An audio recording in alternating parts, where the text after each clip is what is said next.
New York Congresswoman Nicole Malliotakis joining us this morning. Thanks so much for joining us, Congresswoman. So Mayorkas survives that historic vote last night. Take us through what happened. Look, I think it's very unfortunate. I think the tight majority that we have, there are people that just have a difference of opinion and process. I believe that it's clear that Alejandro Mayorkas should be impeached. I mean, he has abdicated his responsibility, has violated federal laws. He sent out a memo specifically directing border agents to not move to deport individuals entering our country who are convicted of crimes.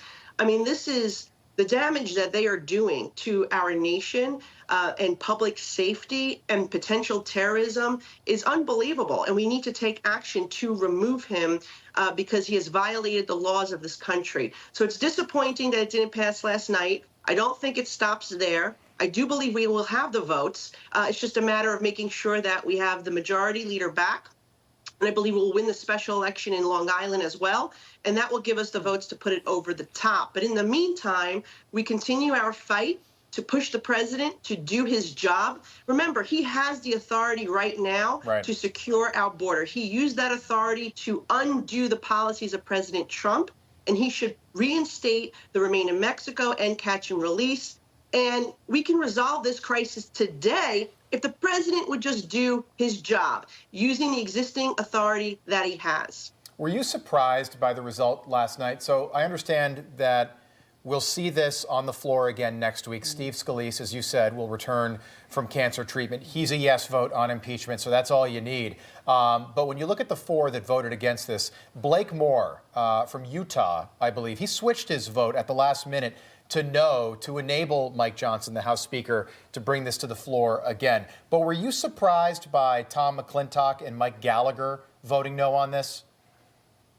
Well, look, these members did speak up earlier in the day in conference and gave the reasons why they had concerns. So I wasn't necessarily surprised that they voted, but I was very disappointed that we did not have the votes to make this happen, because each and every day we are seeing thousands of individuals coming in and being released in our interior, including criminals. And it's just, it's extraordinarily concerning.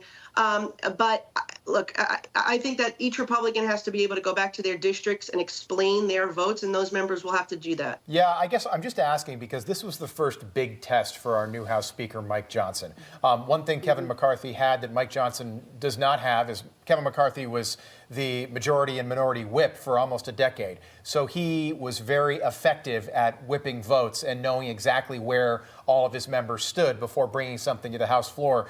To me, this was a little bit embarrassing for our new House Speaker yesterday. Well, it was embarrassing for the conference, but let's put it this way. If Speaker McCarthy was still there, it would have passed. Remember, his seat is now vacant. We also have Mike Johnson, a seat vacant. I'm sorry, from Ohio, Bill Johnson, rather, from Ohio, that's vacant. And if McCarthy was still in place as Speaker, we would have had that one vote to put it over the top. So, look, the antics that have been played this year, removing our Speaker, I don't think we benefited from it. People see now how difficult it is to get bills done. Look, it's hard when you have 435 people and they all have different opinions.